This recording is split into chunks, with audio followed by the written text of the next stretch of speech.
Xin chào tất cả các bạn. Và ngày hôm nay em lại ở ruộng ớt đây. Và các bạn thấy ruộng ớt nhà em thế nào ạ? Hôm nay đã tốt lên rất là nhiều đúng không ạ? Vợ chồng em nói chung là chăm sóc ớt mỗi ngày và đang đầu tư tất cả mọi công sức vào cái ruộng ớt này. Năm nay thì nhà em trồng là 10.000 cây ớt.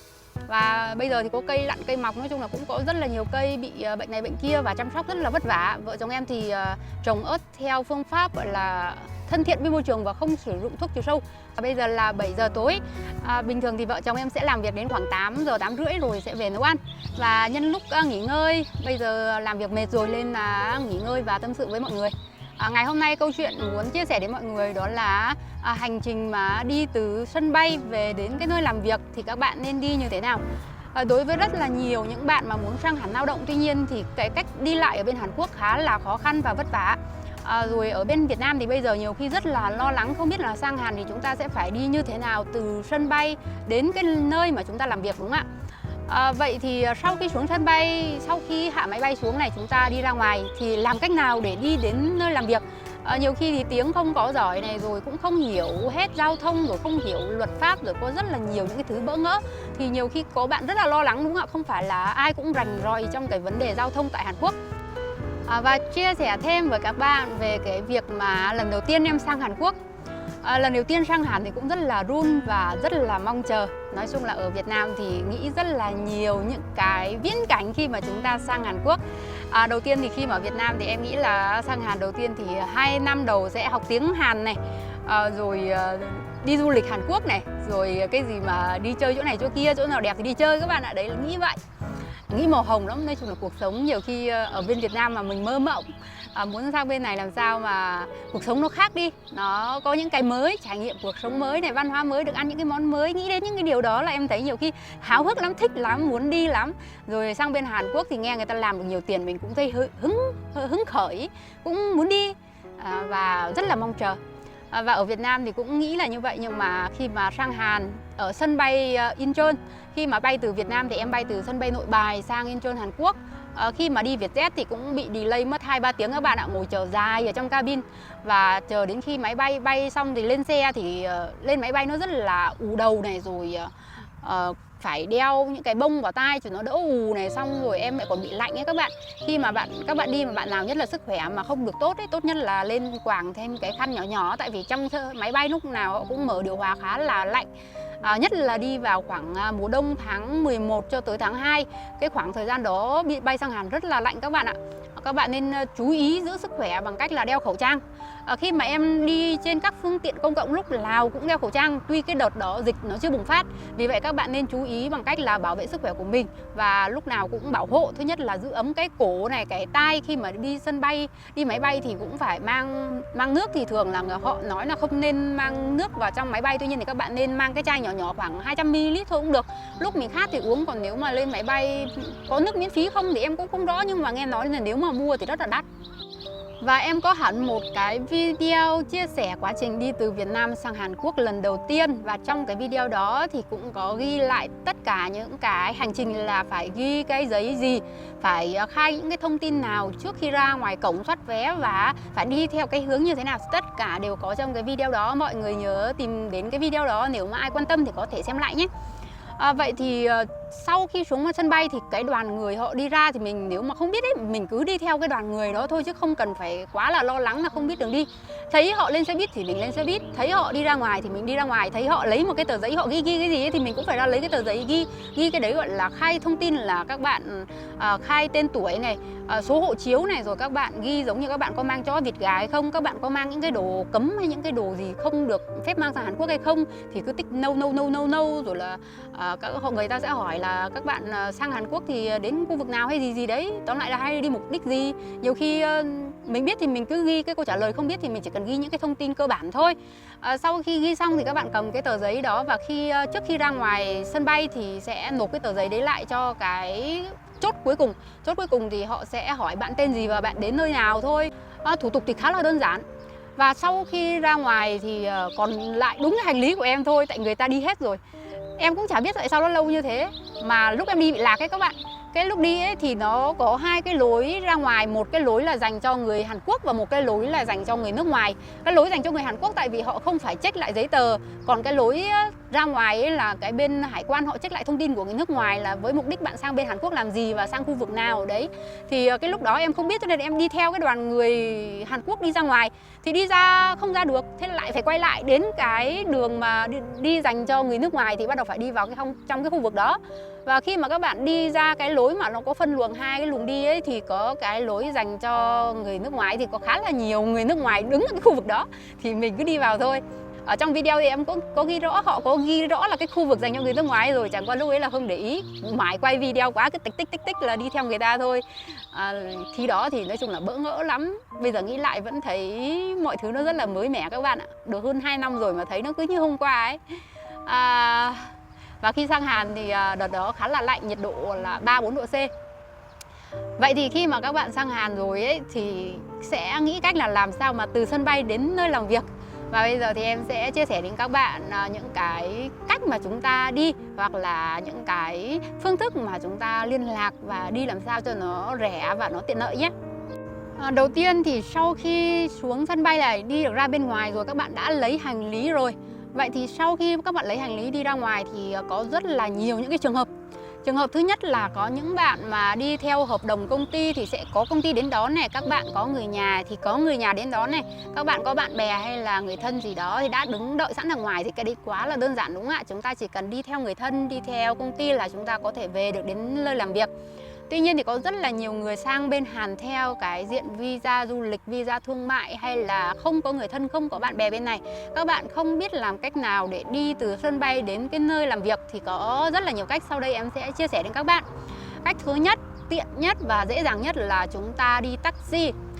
Đi taxi thì các bạn chỉ cần ghi rõ địa chỉ và các bạn dơ cái địa chỉ đó ra cho taxi thì taxi sẽ đưa bạn đến cái địa chỉ mà các bạn muốn đến đó. Vậy thì trước khi sang bên Hàn thì các bạn phải tìm cái nơi mà mình sẽ đến và các bạn phải có một cái địa chỉ chính xác. Địa chỉ thì gồm có thứ nhất là tên tỉnh, thành phố và đến cả cái địa chỉ trọ nếu mà các bạn có, hoặc là địa chỉ mà cái người mà các bạn quen biết thì bạn phải có một cái địa chỉ chính xác để cái hướng taxi người ta đi. Nhược điểm của cái việc đi taxi này ấy là giá tiền rất là cao. Giá tiền đi taxi thì các bạn biết đấy, có người họ đi đường thẳng cho các bạn, có người họ đi đường cong. Mà taxi bên Hàn Quốc năm nay thì cái giá taxi nó đã tăng lên rồi các bạn ạ. Và cái giá mở cửa bây giờ là 3.800 won. Và em đi có 2 km thôi, khoảng 3 km thôi mà đã mất 5.000 won rồi. Mà các bạn thử nghĩ xem mà nếu mà các bạn đi từ Seoul mà xuống khu Ulsan hay khu Busan gì đấy, xuống cái khu vực miền Nam ấy thì nó rất là xa, thì các bạn phải mất khoảng mấy trăm ngàn won tiền taxi là chuyện bình thường. Còn ngày trước có một bạn ấy đi từ cái khu Ulsan, khu bên dưới ấy, lên đến cái tỉnh trên chỗ em mất 800-900 ngàn won các bạn ạ. Vậy là cái số tiền nó rất là lớn. Các bạn sang bên này rồi các bạn đi taxi rồi các bạn phải mất cả tháng làm việc để bù lại cái tiền đi lại đấy. Nhưng mà nếu mà các bạn không biết cách đi khác và không còn cách nào khác thì đấy là một cái cách mà các bạn phải sử dụng. Vậy thì cái chi phí của nó rất là cao. Và trước khi sang Hàn thì các bạn lưu ý là các bạn ra tiệm vàng hoặc là ra ngân hàng hay là ra một số những cái nơi mà các bạn có thể đổi tiền Hàn ấy, các bạn cầm ít nhất là 1 triệu won các bạn ạ. Bạn nào mà dư giả một chút thì nên cầm 2 triệu won sang bên Hàn Quốc thì các bạn chi trả riêng cái phần taxi mà các bạn đi mất khoảng 500-600 ngàn won rồi. Ít thì cũng có 200-300 ngàn won đúng không ạ? Thì cái tiền của chúng ta tiêu đã rất là nhiều rồi. Sang rồi thì các bạn còn phải lo chi phí ăn, chi phí ở, và cái giai đoạn đầu ấy các bạn chưa quen ấy, cái chi phí nó tiêu rất là nhiều. Vì vậy là 1 triệu won đối với người Việt Nam thì nó lớn. Đối với em thì cũng là lớn các bạn ạ, nhưng mà sang bên này tiêu nó rất là nhanh. Và khi mà chúng ta ở bên Việt Nam sang ấy, giai đoạn đầu ấy mà động đến tiêu cái gì mà cứ thấy 2.000 won, 5.000 won thì mà đến 10.000 won đúng không ạ? Đến 10.000 won bắt đầu em mới ngồi em tính sang tiền Việt ngày xưa mà. Miếng đậu phụ ở bên này bây giờ nó bán là 2.000 won một miếng, đợt đấy em mới tính đậu, bây giờ 2.000 won, 40.000 Việt Nam đồng. Mẹ ơi, mua một miếng đậu phụ mà hết 40.000 Việt Nam đồng. Thôi em nhịn ăn đậu. Mà đấy là cái món rẻ nhất ở bên Hàn Quốc các bạn ạ. Ở Việt Nam thì đậu phụ cũng rẻ, mà bên này đậu phụ cũng gọi là cái món rẻ nhất rồi đấy. Mà nghĩ còn thấy sót, còn không muốn mua. Bây giờ thì thấy bình thường, nói chung quen rồi. Sang bên này bây giờ tiêu tiền ác lắm. Không phải để như cái đợt đầu thì bây giờ tính cái gì cũng phải tính sang tiền Việt. Xong rồi tự mua xong rồi, ôi xót quá, đau hết cả lòng. Mua xong một cái món gì đó mà, ôi mẹ ơi, cái đợt mới sang làm gì dám tiêu tiền đâu. Trong khoảng 1 năm đầu tiên làm gì dám tiêu tiền đâu các bạn. Kiếm được tiền là cứ thấy gom lại thôi. Đi ăn phở cũng không dám ăn ấy. Đi ăn phở Việt Nam cũng không dám ăn. Bây giờ thì lúc là thích là đi ăn à. Bây giờ không thấy nó quá là tiếc nữa. Bây giờ là thèm lắm rồi, lên cơn nó bốc lên rồi, nó vã lắm rồi ấy. Cái lúc vã lắm rồi thì cũng phải ra làm bát. Nhiều khi thèm cái món Việt Nam mà chỉ cần nghĩ đến nó cũng chảy được miếng cơ. Và có rất là nhiều cách để tìm kiếm những cái thông tin của người ở Hàn Quốc mà các bạn có thể xin sự giúp đỡ, xin địa chỉ hay là xin số của môi giới, xin số của người taxi mà có thể đón các bạn ở sân bay. Đầu tiên các bạn có thể lên mạng tìm ở trên các cái trang như là trang Facebook, Zalo hay là TikTok. Có rất là nhiều những cái lao động người Việt Nam bây giờ đang sinh sống và làm việc tại Hàn Quốc. Họ đăng nhiều video thì chúng ta có thể nhắn tin hỏi. Ví dụ như cũng có rất là nhiều bạn thông qua Facebook, thông qua YouTube ở đây có thể nhắn tin hỏi em, đúng ạ. Thì bạn nào mà muốn lên trên khu vực này làm thì cũng có thể nhắn tin, em sẽ cho số. Em thì em không thể đến sân bay để đón các bạn. Em thì em không thể tìm việc cho các bạn. Tại làm sao ạ? Bây giờ nhà em cũng đang rất là bận. Bây giờ em cũng không phải là người chuyên môi giới hay là đi kiếm tiền do môi giới lao động người Việt Nam tại Hàn Quốc. Nếu mà những người mà họ chuyên như thế thì họ sẽ đi đón các bạn là chuyện bình thường. Nhưng mà bây giờ em chỉ chia sẻ thông tin thôi. Và nếu mà có thông tin gì thì em sẽ chia sẻ cho các bạn. Thì hiện nay tại cái khu vực em sống cũng có rất là nhiều những công việc làm nông. Và em có số của người môi giới thì em sẽ cho các bạn số để các bạn có thể trực tiếp liên lạc. Bây giờ các bạn liên lạc với họ thì các bạn nói là bây giờ tôi đang muốn đến cái nơi mà các bạn sinh sống thì các bạn có việc làm hay không này, hỏi họ. Thì họ nói là có việc làm cho bạn thì các bạn có thể nhờ họ tìm nhà ở cho các bạn. Thì họ cũng sẽ tìm nhà ở cho các bạn. Thì ngày hôm trước em cũng đã hỏi qua cái chị môi giới ấy rồi. Thì chị môi giới nói là chị cũng không có thời gian mà đi đến sân bay đón các bạn đâu. Tại vì họ cũng rất là bận. Mỗi ngày thì cũng phải bận làm việc nhà, rồi cũng phải bận công nhân đón đưa đi hàng ngày, đưa công nhân đi và đón công nhân về. Bận lắm các bạn, và họ cũng không có đến sân bay đón. Nhưng mà họ sẽ cho các bạn số của cái người Việt Nam taxi ở đây có thể lên sân bay đón các bạn về. Thì các bạn lại lấy cái số của cái taxi đó, các bạn làm giá với họ. Thì họ sẽ nói là tôi sẽ đón bạn ở sân bay về đến cái nơi mà bạn muốn đến, nhưng mà giá là bao nhiêu tiền. Thì các bạn ok thì họ sẽ đến đón các bạn.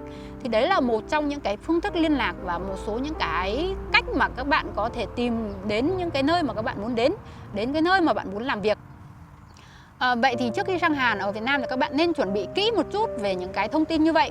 Đầu tiên thì chúng ta muốn đến đâu, chúng ta đã có người liên lạc hay chưa, và chúng ta sang này sẽ làm cái công việc gì. Bây giờ trên mạng nó có rất là nhiều thông tin các bạn có thể tìm, mà môi giới họ đăng thông tin trên đấy rất là nhiều. Đặc biệt là những cái trang nhóm của người Việt Nam tại Hàn Quốc thì các bạn có thể tìm thêm một số những cái trang nhóm và vào và tham khảo thêm. Thì họ có đăng môi giới ở bên dưới là tôi đang cần một cặp vợ chồng làm cái này, hay là tôi đang cần 50 người lao động làm nông ở cái khu vực này. Đây là số điện thoại của tôi. Thì họ có ghi hẳn cái số điện thoại ở đấy. Các bạn có thể liên lạc theo cái số điện thoại đó bằng KakaoTalk hoặc là Zalo. Thường thì rất là dễ tìm và dễ liên lạc. Và các bạn có thể làm giá với họ và liên lạc để hỏi là bây giờ chị ơi, em mà muốn đến cái chỗ chị làm ấy thì một ngày chị trả em bao nhiêu tiền, và ngày làm mấy tiếng, ăn uống thế nào và ở đâu. Thì các bạn chỉ cần liên lạc và nói rõ với người ta. Ví dụ như các bạn chốt làm với cái ông chủ này rồi. Thực ra ở bên Hàn Quốc bây giờ thì có những cái người sang bên này lâu năm, làm đây cả 10 năm rồi vẫn phải thông qua môi giới hết các bạn ạ. Tại vì sao ạ? Tại vì cái nơi làm việc nó rất là xa. Ví dụ như em ở đây, em là người ở đây cũng lâu rồi, bây giờ là em cũng rành, nói chung là muốn đi làm ở đâu thì cũng biết. Nhưng mà thứ nhất là mình cũng không có xe đi lại, hoặc là có xe mà đi lại nó xa rất là bất tiện. Thực ra thì có môi giới họ đưa đi đón về hàng ngày rất là tiện. Chỉ cần không phải là mình trả tiền cho môi giới đâu các bạn ạ.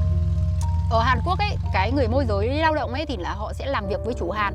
Sau khi làm việc với chủ Hàn thì họ sẽ nhận tiền công từ chủ Hàn và họ sẽ trả cho các bạn cái số tiền ít hơn mà họ nhận từ chủ, và họ ăn cái phần trăm chênh lệch hoa hồng. Và đấy là cái công mà họ đưa các bạn đi và đón các bạn về. Thì đấy là một trong những cái cách thức mà bây giờ hiện tại môi giới ở Hàn đang hoạt động. Hoặc là cũng có những cái cách mà họ sẽ giới thiệu các bạn cho những cái nhà vườn các bạn làm tháng, thì họ sẽ nhận là số tiền tổng là bao nhiêu tiền đó, hoặc là nhận trên cái số lương mà các bạn nhận được, là ví dụ như ăn 10 hay 15% số lương mà các bạn sẽ nhận được hàng tháng. Thì đấy là tùy theo môi giới.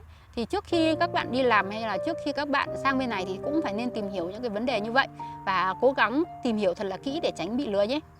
Và việc đi taxi thì có thêm một cách nữa, đó là ở Việt Nam các bạn tìm cái số chạy taxi của người Việt Nam tại cái tỉnh mà bạn muốn đến. Thì cái tỉnh bạn muốn đến, ví dụ như bạn có quen ai đó hoặc là bạn lấy được địa chỉ từ một ai đó thì bạn nhờ người đó tìm cái số taxi của người Việt Nam cho bạn. Thì cái số taxi của người Việt Nam đó bạn sẽ tự liên hệ tại Việt Nam bằng KakaoTalk hoặc là bằng Zalo.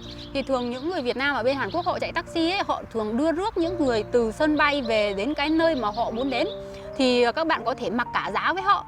Thường thì các bạn cũng chưa sang Hàn bao giờ thì cũng chưa biết giá thì có thể hỏi người ta. Nhưng mà thường nếu mà người ta tốt ấy, thì người ta lấy giá vừa phải thôi. Còn nhiều người mà họ kiếm chắc ấy, thì họ cũng lấy khá là đắt. Nhưng mà khi mà chúng ta đã không biết đường đi rồi, xong rồi lại còn không biết giá nữa thì cũng phải nhờ vả thôi. Cũng không có cách nào khác, đúng không ạ? Còn nếu mà đi taxi người Hàn thì hên xui. Hên thì người ta tốt thì người ta cứ chạy thẳng cho, còn không hên thì người ta cũng chạy đường vòng lắm các bạn ạ. Nếu mà làm giá với taxi người Việt Nam ấy thì các bạn xin được số này, các bạn làm giá với họ là ví dụ như là tôi đến ngày này là tôi sang Hàn này, mời tôi nhờ anh đón ở cái sân bay Incheon ấy, thì có cái cửa ra, có một cái cửa duy nhất, cửa lớn ấy các bạn. Thì các bạn hẹn họ đón ở đấy, khoảng mấy giờ các bạn xuống sân bay ấy, thì các bạn có thể nói trước và lên lịch hẹn. Thì các bạn sẽ làm giá với họ là chở tôi từ đây đến địa chỉ này hết bao nhiêu tiền thì họ sẽ báo cho các bạn. Các bạn ok thì người ta sẽ đón, như thế thì cũng đấy là một cách. Cách đi rẻ nhất là đi xe buýt các bạn ạ. Và các bạn có thể theo dõi cái video lần đầu tiên em sang Hàn Quốc. Em cũng đã đi xe buýt từ sân bay Incheon về đến cái thành phố này. Vậy thì đi xe buýt thì nó không hề phức tạp và nó cũng không hề khó. Chỉ là chúng ta chưa biết cách đi thôi. Thì chúng ta thấy lo lắng, rồi tiếng Hàn chúng ta chưa giỏi thì chúng ta cứ lo này lo kia, đúng không ạ? Vậy thì cách đi xe buýt thì như thế nào ạ? Ở cái sân bay Incheon này nó có rất là nhiều những cái xe buýt cao tốc. Người ta gọi là xe buýt cao tốc tại vì xe đó nó đi đường cao tốc và nó chạy đến các cái tỉnh. Ví dụ tỉnh, thành phố. Ở sân bay Incheon thì có cái xe buýt mà nó chạy thẳng đến cái thành phố của em luôn. Thì trước khi đến cái thành phố này thì nó sẽ đi qua một số những cái thành phố khác ở trung gian. Thì bạn nào mà đến thành phố nào thì có thể xuống cái địa điểm ở thành phố đó. Tuy nhiên thì không biết tiếng thì khi mà chúng ta xuống thì nó cũng hơi khó, đúng không ạ? Thì các bạn có thể dùng khó nhỉ? Cũng khó nhỉ? Ví dụ như khi mà em sang ấy thì cái xe buýt đấy nó đi từ Incheon nó xuống cái thành phố của em là cái điểm cuối cùng. Thì em chỉ cần lên xe buýt và em ngồi đến khi xe người ta đuổi xuống là em xuống thôi. Thì khi mà em xuống thì em lại lấy số điện thoại và em điện cho chồng thì chồng ra đón. Vậy thì khi ở sân bay Incheon ấy có cái wifi miễn phí, các bạn có thể bắt wifi miễn phí tại sân bay để liên lạc với cái người bên Hàn Quốc. Nhiều bạn thắc mắc là SIM ở Việt Nam sang bên Hàn có dùng được hay không? Thì thưa các bạn là dùng được nhưng mà phí nó rất là cao. Các bạn ở Việt Nam phải đăng ký cái gói sử dụng quốc tế ấy thì mới sử dụng được. Và cái phí của nó rất là cao, vì vậy là cũng không có ai sang bên này mà dùng SIM Việt Nam mấy đâu các bạn ạ. Chỉ có bạn nào mà kinh doanh cần thiết lắm thì mới dùng cái cách đó thôi. Còn các bạn yên tâm là sau khi sang Hàn Quốc các bạn sẽ mua SIM tại Hàn Quốc và các bạn sẽ dùng giống như là người nước ngoài họ sang Việt Nam họ cũng mua cái SIM như là SIM bán tạm thời ấy, dùng trong vòng 1 tháng hoặc vài tháng. Hoặc là các bạn sang bên này thì có dịch vụ họ bán hết. Đặc biệt là những bạn mà sang lao động bất hợp pháp thì cũng không phải quá là lo lắng, tại vì sang bên này dịch vụ họ bán SIM chui ấy, họ bán hết và chúng ta chỉ cần liên lạc và họ sẽ gửi đến địa chỉ cho chúng ta. Sau khi nhận được SIM thì chúng ta chỉ cần ra chợ thì họ làm dịch vụ rất là nhiều, cũng có rất là nhiều những cái quán điện thoại, quán mà họ bán điện thoại cũ, quán mà họ sửa điện thoại, họ làm các cái dịch vụ về điện thoại thì các bạn nhờ họ lắp SIM và kiểm tra kích hoạt SIM cho chúng ta thì chúng ta sử dụng rất là bình thường. Hoặc là nếu bạn nào biết làm thì có thể tự làm ở nhà cũng rất là đơn giản. Và chắc chắn là các bạn phải mua SIM Hàn Quốc thì mới dùng được một cách rẻ và tiện sử dụng ở bên Hàn. Vậy thì các bạn ở Việt Nam thì chỉ cần chuẩn bị tiền mang sang và chúng ta sau khi sang bên Hàn Quốc chúng ta sẽ mua SIM và sử dụng bên này. Nhưng mà khi mà các bạn sang đến sân bay thì các bạn chưa có SIM thì chưa có thể gọi điện được ngay, đúng không ạ? Thì chúng ta bắt wifi. Đầu tiên thì là các bạn sẽ bắt wifi ở sân bay là wifi miễn phí. Sau khi bắt wifi thì các bạn có thể liên lạc qua KakaoTalk hoặc là Zalo với những cái người ở bên Hàn mà các bạn quen biết.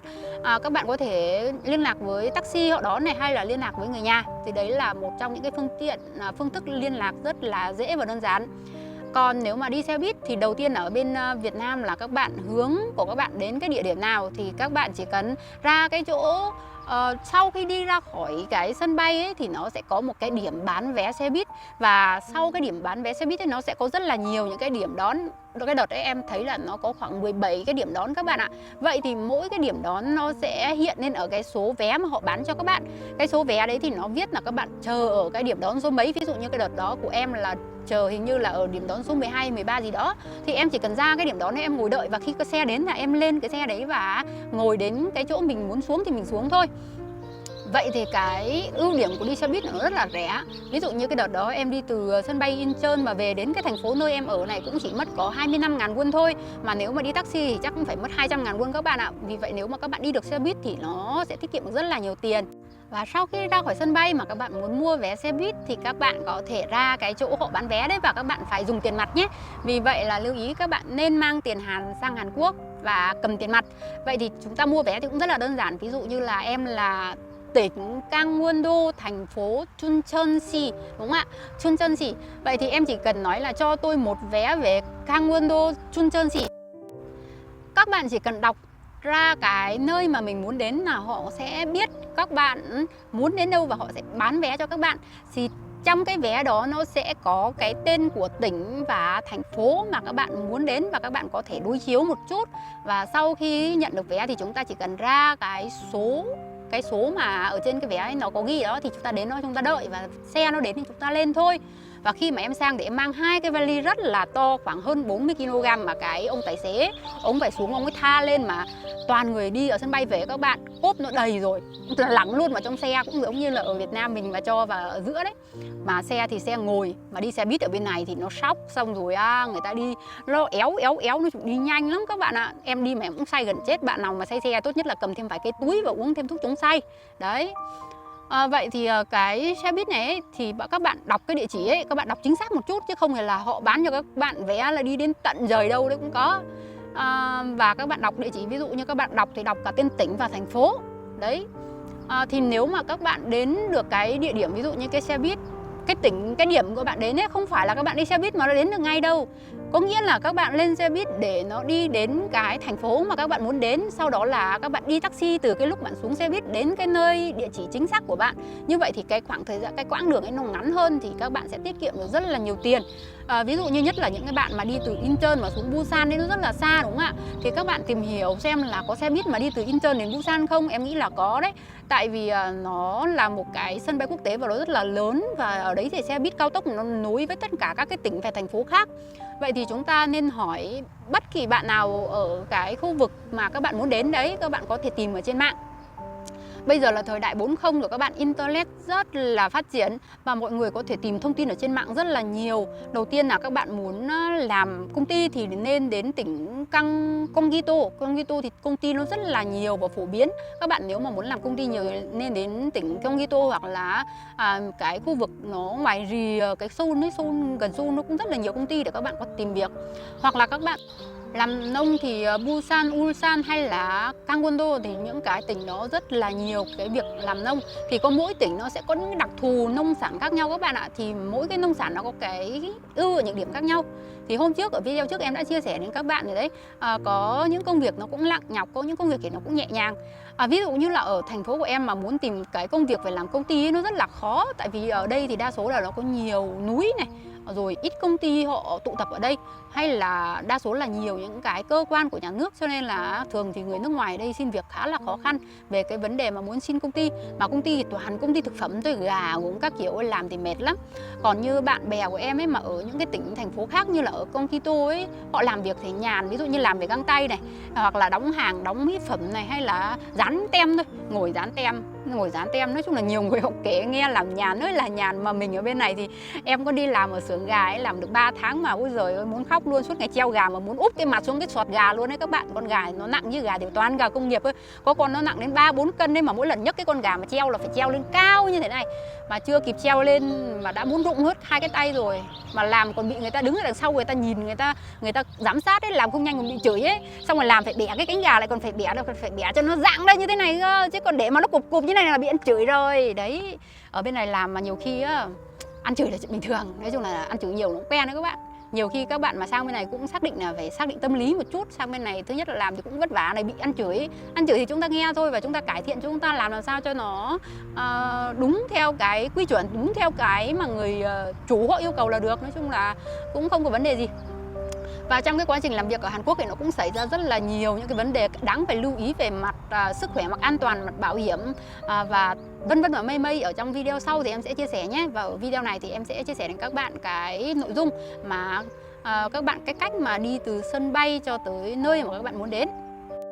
Vậy thì có rất là nhiều bạn bây giờ cũng muốn sang Hàn Quốc làm việc này, rồi muốn đi theo cái dạng lao động tự do, nhưng mà sang bên này thì không có biết là mình sẽ đi về đâu, đi đến đâu hay là nhờ ai giúp đỡ. Nhiều khi thấy nó mông lung, thấy nó lo lắng lắm, thấy cũng cảm thấy sợ hãi đúng không ạ? Rồi nhiều bạn nói là sang bên này làm bất hợp pháp thì sợ công an nó lùng nó bắt, mà bị bắt thì là về con số 0 này, rồi vỡ nợ, rồi phá sản. Tại vì đa số sang bên này toàn những người nhà nghèo, mà nghèo thì mới phải lo lắng, phải chạy trọt sang bên này để làm việc, để mong kiếm được thêm một ít tiền đúng không ạ? Rồi tự nhiên ở nhà thì vay nặng lãi, rồi vay ngân hàng, rồi cắm sổ đỏ, rồi đủ các thứ mới vay được một ít tiền. Sang bên này tự dưng mà làm chưa được bao nhiêu mà bị công an nó tóm thì lại phải bị trục xuất về Việt Nam. Như thế thì cũng chẳng làm được bao nhiêu, không có tiền mà về Việt Nam thì lại làm sao ạ? Không có tiền để trả nợ, như thế thì rất là dở, thì lo lắm, ai mà chả lo đúng không ạ? Thực ra là em ngày trước là không có tiền để đi xuất khẩu lao động, không thể vay được. Nhà thì quá là nghèo cho nên là mới đi lấy chồng các bạn ạ. Đi lấy chồng để sang bên này được sang Hàn mà không phải mất tiền, không phải vay tiền, đấy cũng là một cách. Đấy là cái cách mà em lựa chọn. Thì mỗi người có một cái lựa chọn riêng. Vậy thì khi mà các bạn sang bên này thì các bạn cứ yên tâm là không phải quá là gắt gao, không phải là người ta cảnh sát người ta đi ù ở bên này mà người ta lùng bắt người bất hợp pháp, hay là người ta nhìn thấy bạn mà người ta đòi kiểm tra giấy tờ hay gì cả. Cuộc sống rất là bình thường như mọi người các bạn ạ. Các bạn cứ yên tâm. Nếu mà các bạn không vi phạm một cái lỗi nào cả thì các bạn cứ yên tâm là sống như bình thường. Em ở bên này đến bây giờ hơn 2 năm rồi, chưa có ai gọi lại hỏi giấy tờ hay kiểm tra cái gì cả. Chúng ta thứ nhất là đi làm này, về nhà thì ăn ở rất là bình thường, kín đáo, không xích mích với ai và hạn chế cho người khác địa chỉ và thông tin cá nhân. Nếu mà có cái ai nó ghét mình ấy các bạn, nó báo cho cảnh sát thì cảnh sát đến bắt. Thì địa chỉ của các bạn càng kín đáo càng tốt. Chỉ có những người nào các bạn thật sự tin tưởng. Mà nhiều khi thì đến cái người thân, người bạn thân nhất là cái người báo mình ấy các bạn. Đang chơi với nhau, đang rất là yên lành đúng không ạ? Đột nhiên xích mích với nhau thì là nó ghét, nó báo luôn cảnh sát, thế bắt bạn về luôn. Đấy, có nhiều trường hợp như vậy rồi. Cho nên là mọi người sang bên này thì dĩ nhiên là có bạn có bè, có người đồng hương thì rất là quý đúng không ạ? Nhưng mà nhiều khi thì nói chung là cái đấy ai mà nghĩ được đúng không các bạn? Tự dưng thì cái người bạn mình thân nhất, mình tin tưởng nhất thì như vậy thì thực ra là cái đấy là không may thôi. Số đen nhọ thì phải chịu chứ biết làm nào. Thực ra cái đấy thì cũng chẳng ai phòng tránh được. Sang bên này thì cũng phải quen bạn quen bè, rồi nhờ người này người kia giúp đỡ, chứ không phải là ai cũng sống một mình được. Em ở bên này thôi cũng vậy thôi, cũng muốn quen bạn quen bè. Mới đầu ở Việt Nam sang bên này thấy nó cô đơn lắm, thấy nó tủi thân, rồi là thấy nó thiếu thốn cái sự quan tâm, thiếu cái tiếng nói của đồng hương. Nhiều khi suốt ngày thấy chồng nói tiếng Hàn, rồi đi ra ngoài thì toàn gặp người Hàn thôi, mà gặp được người Việt Nam mà mở cờ trong bụng các bạn ạ. Nhìn thấy úi giời ơi người Việt Nam kìa.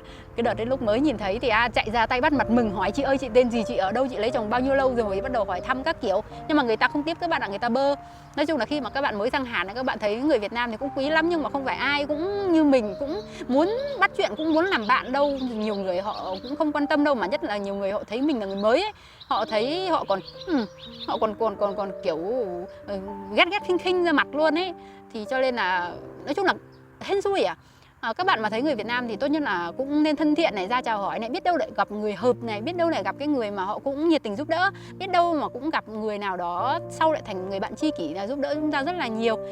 Vì vậy là đi ra ngoài cái vấn đề giao tiếp trong xã hội cũng là một cái cần phải duy trì này, cần phải học hỏi và làm sao phải rất là thân thiện. Và chia sẻ thì có rất là nhiều thứ để chia sẻ các bạn ạ. Tuy nhiên thì hôm nay em chia sẻ đến đây thôi, tại nó mọi người nhớ like video và nhớ đăng ký kênh giúp em nhé, và ấn vào nút chuông thông báo để nhận thêm nhiều video mới. Và xin chào và hẹn gặp lại các bạn trong những video tiếp theo.